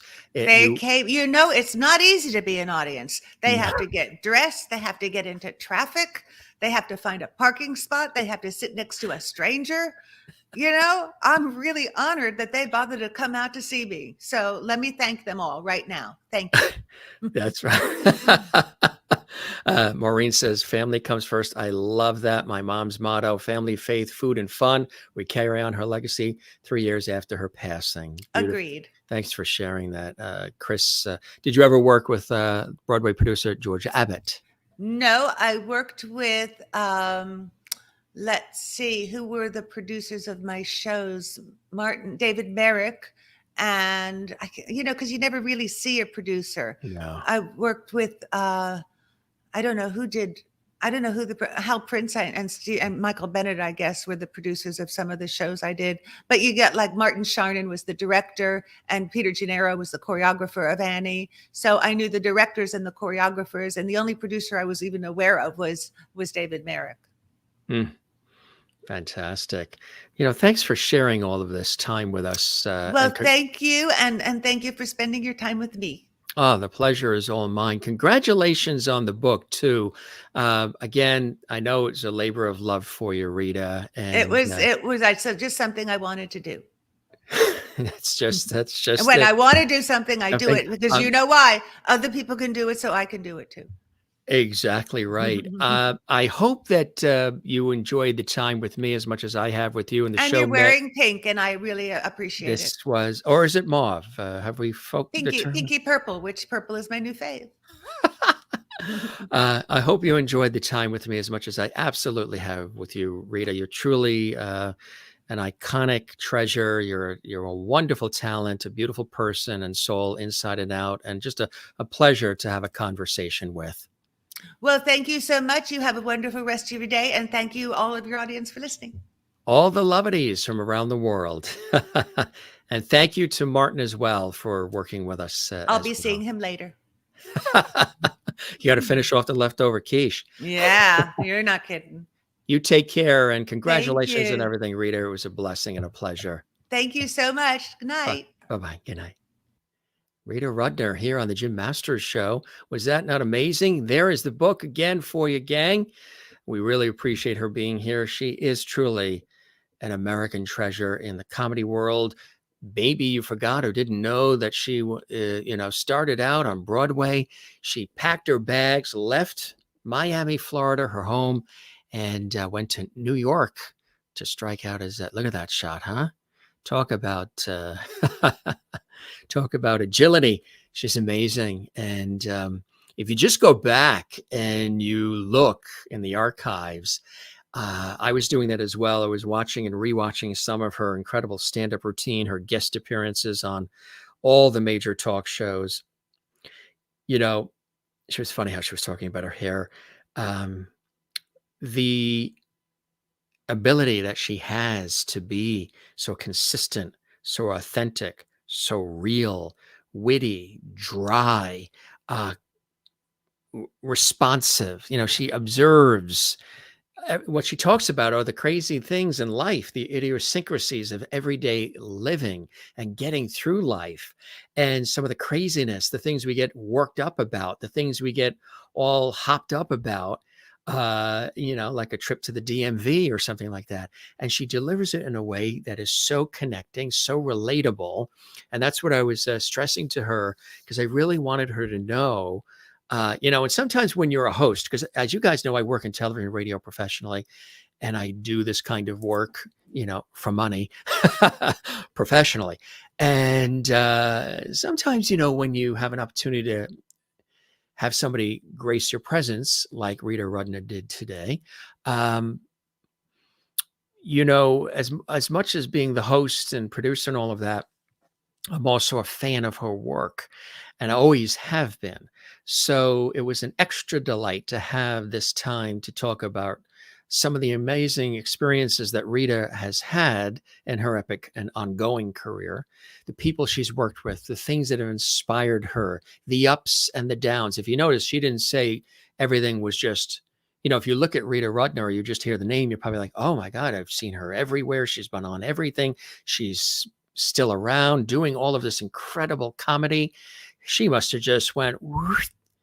That didn't come without hard work, blood, sweat, and tears, toil, practice, rehearsing, packing that bag at 15 and heading from South Florida up to New York, first in Broadway and as a dancer and as a performer on Broadway and theater, and then having the opportunity to get into the comedic world. Check out some of her stuff. It's on the internet and everything else too. And you'll be reminded about how funny she has always been. And it is delivered in a way that seems so effortless and so natural. And we need more of that, don't we? And she stayed true to form as far as the way that she does it, where it's clean comedy, which is kind of refreshing, because a lot of things these days aren't. But I know I just love humor where it's quick-witted, it's bang, bang, bang, and sometimes, she delivers it to you in such a quick, effortless way. You're still recovering from the first one-liner. You're still trying to inhale air from the first one-liner. And she's got another one for you. She gives you a little time to breathe in between, so it really hits you. And then here comes another one. It's Phyllis Diller was similar in that way, like and Joan Rivers, Dangerfield, some of these iconic people she was talking about. George Carlin and his unique way, but she's just a treasure. That's I can say that as a host and as somebody who's just admired. And she's, what's wonderful is she has tapped into so many different areas of entertainment: stage, film, television, commercials, industrials. I mean, all of it, movies. She's an author several times over. And now, and of course, this too, we didn't mention this one. I still have it. I just can't remember where I put it. The reason why I wanted to show you some of these is so you can go into, Amazon and other places where books are, or her website, as well as ritarudner.com, and you can pick up these books, including this one, Rita Rudner, My Life in Dog Years, which is her newest one. And it's her memoir. And I love this. The book is really fantastic. It's a terrific read. And she talked about Steve Martin bringing her in to write for the Academy Awards. Letterman had her on the show. Rodney Dangerfield, her friendship with Louis Anderson, who we just lost this year. Of course, her wonderful husband, Martin. This was a very important moment in her life as well. Look at that cool shot. We didn't show that earlier. These are some, we do a lot of research and want to give you a full circle experience when you watch our show. We don't just talk, about the CD, the movie, or the book. We like to talk about the individual and connect us all, me, the guest, and all of you. You've been commenting. We're going to take a look at some of the comments. We've been trying to sprinkle a few of them in. If you enjoyed this show, this episode, do a super chat, super emoji, super stickers, or super thanks on our YouTube channel to support us. We appreciate that. Here's another great one in the gold dress. And again, she's just really a spectacular person. And we're so glad she's still doing her thing. She could easily have her feet in the sand back in Miami, but she loves what she does. And she's just fantastic. Taking a look at some of the comments here while I chat with all of you, and it's just really amazing. We really thank her for joining us, and we thank you for joining us as well. Take a look. Marsha Watson is here. Hey, Marsha. It's so great to see you. Haven't seen you in a while. We've kept the porch light on for you as well here at Levity Hall. Marsha is one of our longtime viewers. She's a great lady. Yes, she is. The legendary Rita Rudner gracing us here on the Jim Masters Show Live. Great show, great guest. Thank you, Jim. Pleasure is all mine. Thanks to you guys for all of the great comments. Welcome all of the new viewers as well. We encourage you to stay with us and subscribe and enjoy all the episodes. We have about 900 or so episodes you can binge watch with great conversations, lots of laughs, poignant moments, deep moments, conversations that are done, bringing back the lost art of conversation. Jane watching in Sweden says, thanks for being here tonight, Rita. Thanks, Jim. We appreciate Rita being here. Cool seeing our buddy Chris Corman here as well, who was a guest on our show. Dear friend, son of Harvey Korman, another comedy legend as well. Christine Clifton in North Carolina, longtime Levity, JMS Levity. Thanks, Jim and Rita, for an incredibly entertaining conversation. Thanks to Rita for sharing with us tonight. She's so funny and talented. I concur. Rita is a national treasure. Another epic episode. Thank you very much. I appreciate that, Christine. I think I'm going to have an ice pop. I think I've worked hard tonight with this conversation, not with the conversation, just with the show and having, so much excitement and passion. I'm going to have an ice pop. I know it doesn't sound like anything fancy, right? But I'm going to have an ice pop. That was great. Maureen says, this was a fabulous conversation. I know it really, really, really was. And I just love where, I was telling her, you're going to be appearing here. And when you did this, and just her responses are so, she's very, she was saying, oftentimes people say that she's understated and she's been trying for the longest time. Of course, she's kidding about it, to be as overstated as possible. Sometimes understated is really good. Because, when all the craziness is happening everywhere else, that understated sails through. She's had her niche. She's maximized it. She's worked hard at it. And we are the beneficiaries of it. Like she said, her mission is to make everybody laugh, think, question, have a good time. And, not get so upset when you put your socks in the dryer and you go to grab the socks and one of them's missing. It's not necessarily the end of the earth if your dryer ate one of the socks, or if your Wi-Fi goes out a little bit. Today we get all hopped up over the slightest things. The world is ending because of the slightest little things. And truly it isn't ending. Sometimes everybody just makes things a little more dramatic than it needs to be. So when Rita Rudner is coming to your town, you got to get tickets and go see her. Get the book too. You'll love it. I've loved it. You'll love it as well. That's my story, and I'm sticking to it. Maureen says this was a fabulous conversation. Thank you so much for being Jim's guest this evening. Rita and Betsy, yes, you had a special appearance. Betsy is right on the cover of her book. Please come back sometime. Yes, we will keep the porch light on for Rita Rudner. Absolutely. Chris Corman, thank you very much, my dear friend. You are a treasure as well. Your dad a treasure, your family a treasure, and so much more. Let's take a look at a couple of more comments if we can. Hopefully we can...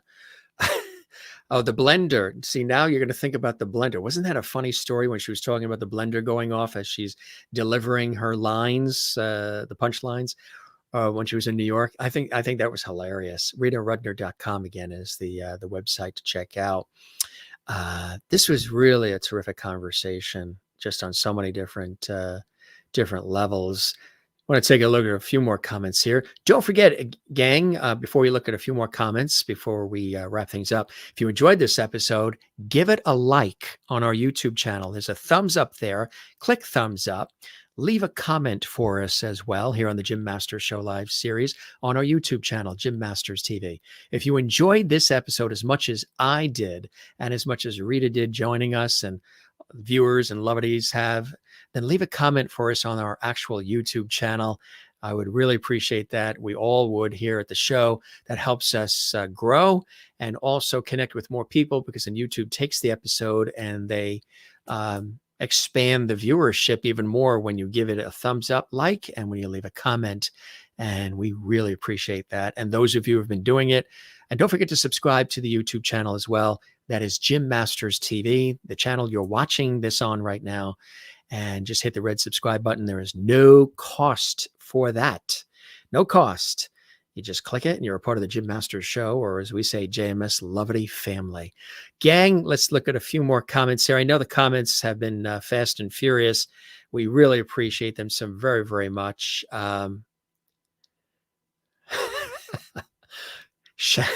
Shannon Jennings, welcome to the Jim Masters Show. Now you're in. You cannot leave us. You will be with us for the rest of your life, and we hope so. Enjoying all these episodes. Shannon Jennings says, last time I heard an ice pop, I was walking across a frozen lake. I like that. See? It's all in how you look at it. All in how you look at it. You just ate a stroopwafel.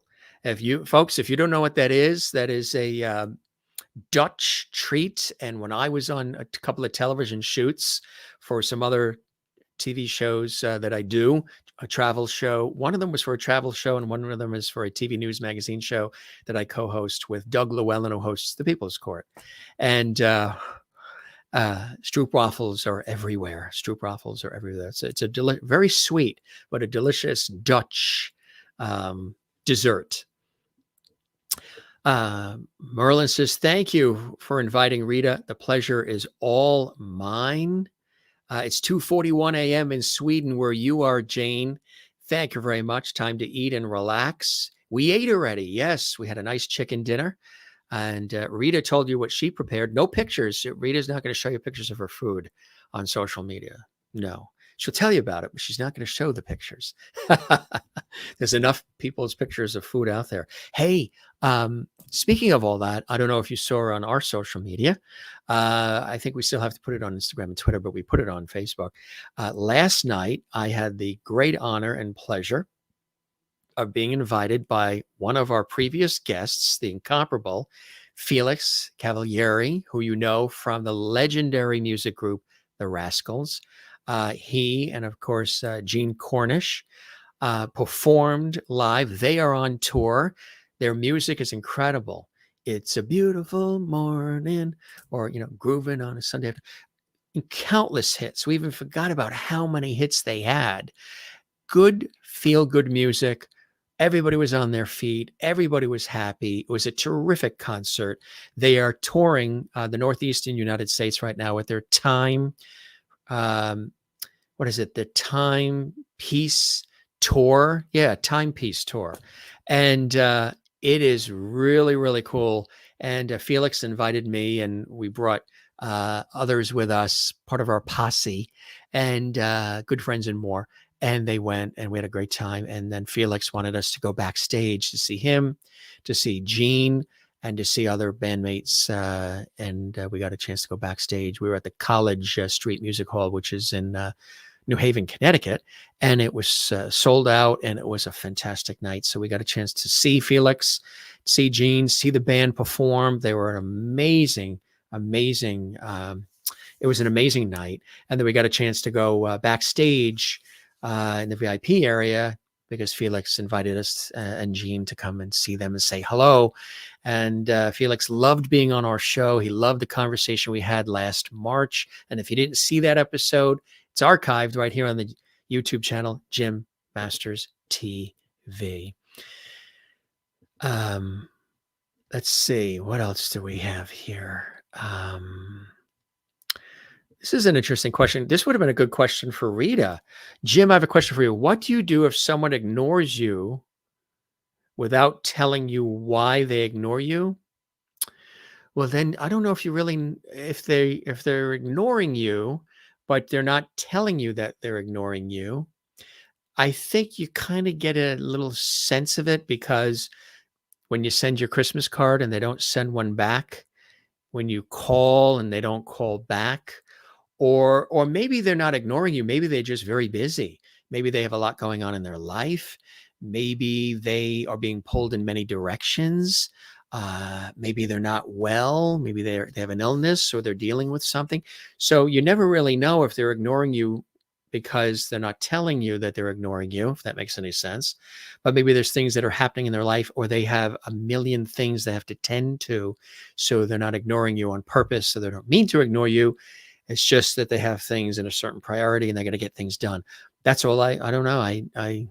I wouldn't know of anybody that's ignoring me because they didn't tell me. I don't think most people that ignore you would tell you. If you're ignoring somebody and you tell them, then you're not ignoring them, right? This would have been, you should have come in earlier with that. I could have had Rita answer that. She would have had a funny response to that. Something similar. She would have said, I don't think that they're actually, they would tell you if they're ignoring you because then they're no longer ignoring you. You know what I mean? If somebody tells you I'm ignoring you, then they're not ignoring you because they just told you. If you're not hearing from them anymore, that could be, you know, maybe they moved away, maybe something happened to them. And there are people on the planet where maybe they're toxic. And if if they are suddenly ignoring you, that might be a good thing for you. You know what I'm saying?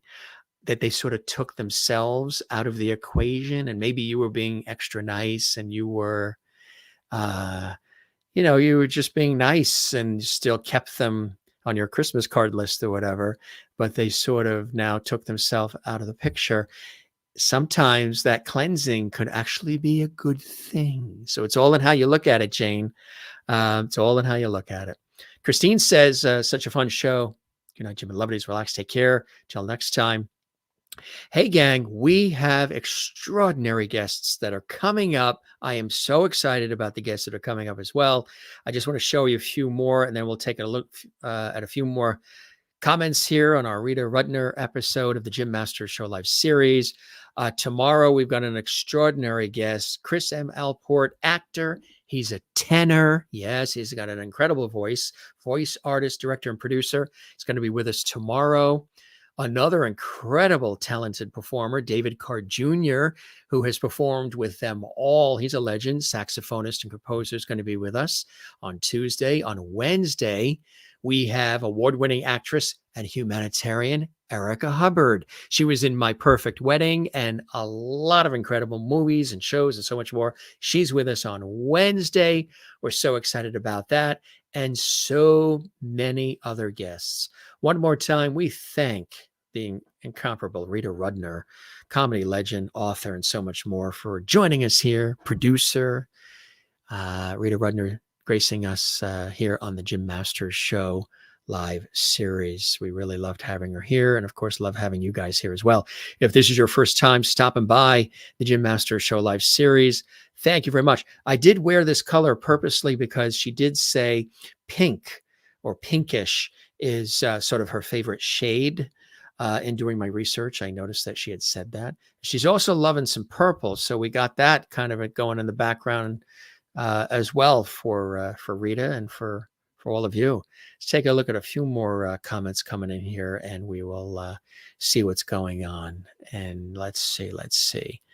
Some of these things are really fun. What's an ice pop? An ice pop, that could be a Northeast thing because we're here in the Northeast. The New York area, Southern New England. An ice pop is kind of like a popsicle. It's like a popsicle. And they're also called ice pops. We have an ice pop. It's like a popsicle. Did you enjoy Rita Rudner's description of what pickleball should actually be called. If you missed when Rita Rudner said here on our show what the real wording for pickleball, which is kind of like a tennis and ping pong blended, what I'm not going to say it in case you missed it. So you can watch this episode again in the archives. And it makes sense what she said, what they should actually call it instead of pickleball, because it's taking ping pong and tennis and merging those two words together and those two games together. I don't think I would. I'm not going. I want you to see it. I want you to hear it if you missed it. So I don't want to give it away. I would love to spend an evening in Rita's audience. Absolutely, you should. And Marcia again says hi to all. Marcia Watson, great to have you here. And let's see. Just want to make sure we don't miss this. There's lots of them here. Thanks for all the enthusiasm. We appreciate it, gang. You guys are. Guys and gals are Frank D. Wonderful having you here as well on the show as a viewer. Lovety now, you're a Lovety as well, and really nice. And Shannon Jennings being here as well. Interesting comment, Shannon. Johnny Carson and other late night hosts would be truly annoyed and saddened at what's happened to the nighttime entertainment. What it's been degraded into. I stopped watching those shows after Carson. And Joan Sando here. Thank you, Joan, for joining us. And thank you, Jim and Rita. I will have to watch in the archives. You're a lovely lady. Yes, she is. You're glad that Rita healed. She had mentioned the cancer, which she's fine. And God bless her. And many, many good vibes sent her way. She's in good health, good spirits, and that was a while ago when that happened. But she was open and felt comfortable enough to share that with us. We appreciate that as well, and really terrific. Elizabeth Ann, thank you for being with us. Scooting off, she has a rehearsal. Great interview. Thank you very much. The pleasure is all mine. Chris Corman says his father, Harvey Corman, introduced Johnny Carson to Jay Leno. I think Dad is regretting that now. Chris has a very dry sense of humor as well, and that's why I love Chris. And hopefully Chris and I will be breaking bread at some point, in the same zip code and the same scenario. Shannon says Abbott and Costello were some of the earliest skits that you remember. Yeah, Chris Corman also. I so miss Johnny Carson because he gave comedians like Rita Rudner a place to elevate their brand. We don't have a place for comedians to really go and hone their craft, except maybe some comedy clubs. And some of the comedy clubs are gone too. Not all, but there are a lot of them that aren't around anymore. Great teacher, absolutely. Austin Field here. Another wonderful show, very funny to boot. Please subscribe for excellent content. Thanks for being here, Austin Field.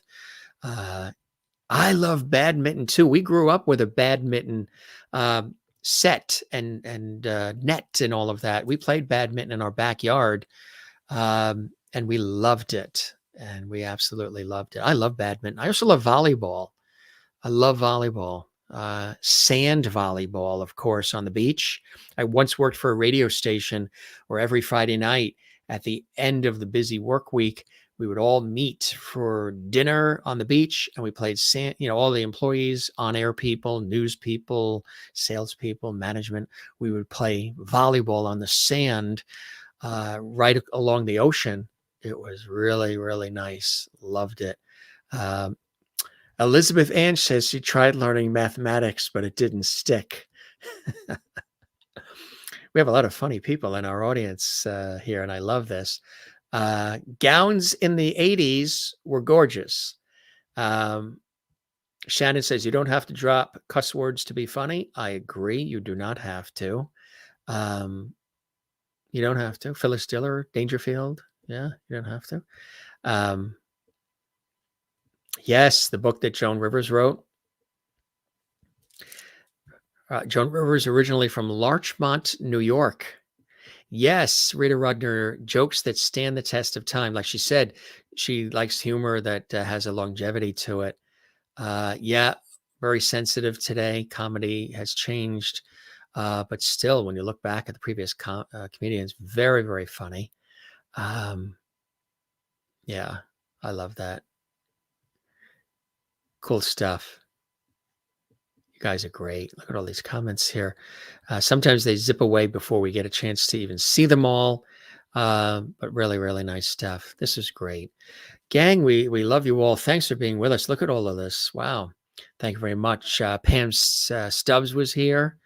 You love George Carlin as well as Louis Anderson. We talked about Louis Anderson too. You miss Robin Williams and George Carlin. Yeah. The Carlin administration were some good years.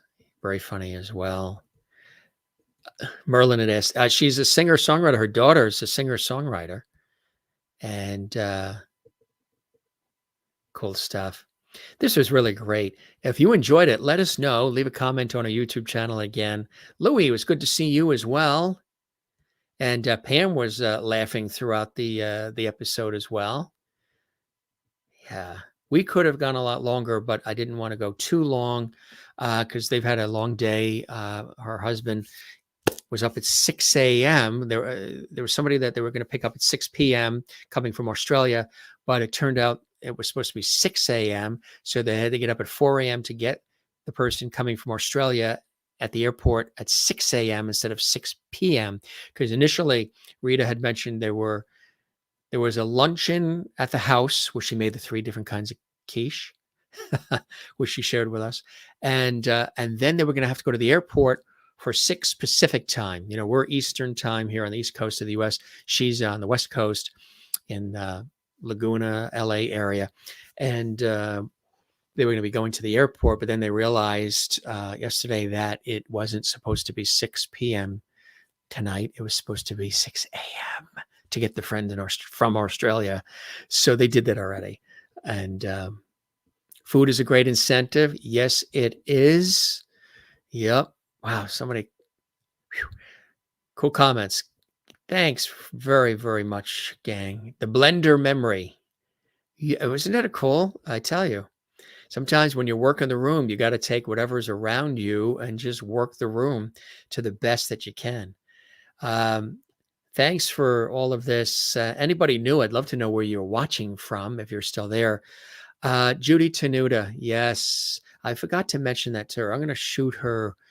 Not Judy, I'm going to shoot Rita, or maybe I'll call her. I wanted to mention Judy Tenuta as well, because of course she really was a friend of Judy and worked with Judy, and fondly remembered Judy Tenuta, another legendary comedian who was a guest on our show twice. And then she was a part of one of my birthday celebrations, and I believe one of our anniversary shows as well. Judy, a real sport. She loved the Jim Masters Show live, and we developed sort of a friendship as a result. And she passed away of cancer just a matter of weeks ago, if you didn't know that. Another comedic legend. And there's been a lot of passings this year of people of all different celebrity level and non-celebrity. That's why you got to laugh. You've got to laugh. So yeah, Judy Tenuta was, if you didn't see the episodes where Judy was a guest on our show, you can see those here as well. We've had a lot of comedic people through our show here. Check it out. Pam says, I've been a fan of Ms. Rudner's forever. Me too. Good evening, Jim and Lovedies. Gary was here from Iowa as well. Cool stuff. And Colleen Gaynor and Sherry Larson here. Chris from Northern Ireland here. Yeah, cool stuff. All right. I say that a lot, don't I? Wow. Whew. On fire. Cool. All right. Nice. Maureen says, Judy was a wonderful guest. May she be resting in God's peace. I agree. Jane says, thanks, Jim. Good answer. I try to be normally nice, but no reaction at all. So you have somebody that you think is ignoring you, but they're not telling you they're ignoring you. Well, if they're ignoring you and they're not telling you that they're ignoring you, consider it a gift. Because if they're ignoring you, and again, there might be things going on in their life. Maybe you want to check in with them. But if you're trying to reach out to them and they're not responding, then either something happened to them or they are moving into a different direction. So maybe that is, maybe that's a gift for you. You know what I mean? Lighten the load a little bit. Maybe it's a gift. Yes, Shannon Jennings, a dry wit. I've always loved, Rita had worked with Jack Lemmon too, and I love Jack Lemmon. Jack Lemmon, who unfortunately is no longer with us. One of my favorite movies he was in, The Out of Towners with Sandy Dennis. If you've never seen that movie, where they are the Kellermans coming from Ohio because he is Twin Oaks, Ohio, where he is a business executive and he's going for a big promotion and they're thinking about moving to New York City. And everything that can possibly go wrong goes wrong. And I think the movie was done in 69, 1970. And there's certain, they captured something about that time period in New York. Quincy Jones did all the music, which was fantastic. Just love that movie. And quick, dry. Neil Simon, it was a Neil Simon production. Another one with quick, dry humor. You know what I mean? This is really, really cool. So we've got a bevy of great shows coming up. We have hundreds behind us that well, not behind us, but, in the archives. And this was truly good stuff. Having a little host chat here. Even George Burns showed up for Rita as well. And we really appreciate it. All right, gang, we appreciate you as well. Thanks for joining us. I'm your host, Jim Masters. Thank you for your time this time. Till next time, as we always say, don't forget to relax. The days can be crazy and unpredictable. Laugh. Find the funny in life. Take a moment to laugh, enjoy, and be kind to one another. Be good to one another. Love one another and love yourself. We don't say goodbye around here. We say see you later. Ciao, cheers, slancha, hasta la vista, auf Wiedersehen. Sayonara, slancha, moi loop, ciao, and take care and be well. One more time, I'll slip in that book there for you so you can see it. It's a good one. You'll want to add this to your reading material. Rita Rudner, My Life in Dog Years. You can get it on Amazon and everywhere else. Her website, ritarudner.com. And I'll never think about a blender the next time I use the blender the same way anymore after that fantastic story. Dr. Jim is in the house. I know I'm doing a little therapy for some of our viewers. Happy to do it. I do it all the time in my day-to-day. A lot of people come to me for advice, and I try to help as much as possible. Cheer people up, put a positive spin on things, make them laugh. Rita does that. Rita does that in an ingenious way. And I try to do that as well because, humor is like therapy. It's very cathartic. And I love to make people laugh. And I'm always looking for that line, the line that is the connective tissue. And Rita knows all about that. She is the expert. All right. So yeah, fabulous night last night with Felix Cavalieri and Gene Cornish from the Rascals, seeing their incredible concert, the Timepiece tour that Felix asked us to come to, and then getting a chance to, we posted some pictures on Facebook at Jim Masters TV. It was just a beautiful night last night, and we thank Felix and we thank Gene and everybody at the legendary Rascals. Incredible group. They sounded as good as ever, really, and there's so many great legendary songs that they're known for, and just really cool. Everybody was on their feet, and they're touring right now, so check them out. Maybe they're coming to a city near you. Rita Rudner is going to be on the road as well, and good stuff. Check these great folks out. They're working hard, pouring their heart out through music, through comedy, through everything they do. That's what I do here and elsewhere. So, all right, gang. I think we've said enough, huh? I think we have said enough. This was a true pleasure. When you see me looking over here, I'm looking at the comments that are coming in and want to make sure that we don't miss anything, or, sometimes they scroll by so fast we can never get to them in time. But Good stuff, gang. We appreciate you. There's a nice little post-show host chat here, which was nice. Nice to chat with all of you and see some of your smiley faces. If this is your first time here, we welcome you to the Jim Masters Show Live. This is how we do it, gang. We have a good time here on our series, and we love to bring all of you in. If you're watching live, thank you very much. If you're watching this later in the archives, thank you very much as well. And we hope to see you on the next episode. Now, if you're watching this in the archives, just stay right here. Another episode will automatically come right up. You can always, if you ever miss anything, you join our show late in progress when they're live, you can always see them in their entirety. Because again, I say this for new people who don't realize that, who are just joining us, joining our viewership, our lovely family, that we archive everything on our YouTube channel right here for you. All right, that's it. See you guys. You guys are fantastic. We will see you soon. I'll be back tomorrow. More great guests, more good stuff right here on the Jim Masters Show. All right. I have nothing left to say. It's time for that ice pop or the popsicle. Thanks, gang. We love you all. Take care and be well. This was a real treat. And once again, Rita Rudner joining us here. Doesn't get any better. We'll talk to you soon. Thanks for being with us. We love you all. Be well wherever you're watching around the world. We realize we have an international audience, and we thank you for being part of our life and allowing us to be a part of yours here on the Jim Masters Show. We don't say goodbye. We say see you later and cheers. Thanks for watching.